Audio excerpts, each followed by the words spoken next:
Algorithm কি আপনার শত্রু নাকি বিজনেস পার্টনার? সোশ্যাল মিডিয়াতে আপনি যখন ভিডিও পোস্ট করবেন, অ্যালগরিদম আপনার ভিডিও নিয়ে একটা এক্সপেরিমেন্ট করবে।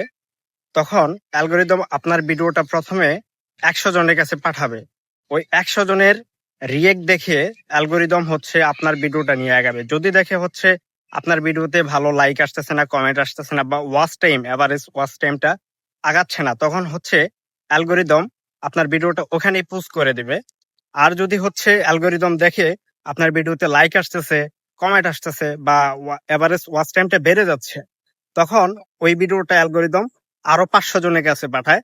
তখন আবার দেখবে যে কি পরিমাণ হচ্ছে রিয়েক্ট আসতেছে, বা হচ্ছে আপনার এভারেজ ওয়াচ টাইম গুলো আসতেছে। তখন হচ্ছে সেটা আরো ১০০০ কাছে পাঠাবে। এইভাবে হচ্ছে আস্তে আস্তে আগায়।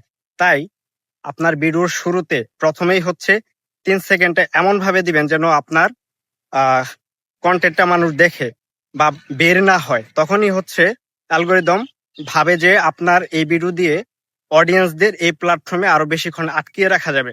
সেজন্য আপনার ভিডিওটা আরো বেশি মানুষের কাছে পাঠায়। আর যখন দেখে যে আগাচ্ছে না, তখন অ্যালগরিদম ভাবে যে আপনার এই ভিডিও দিয়ে অডিয়েন্সদের বেশিক্ষণ এই প্ল্যাটফর্মে আটকানো যাবে না, তখন ওইখানে পোস্ট করে দেয়। দিন শেষে তাদেরও তো এটা ব্যবসা, তাই না? তো সেভাবে হচ্ছে ভিডিওগুলো বানানো।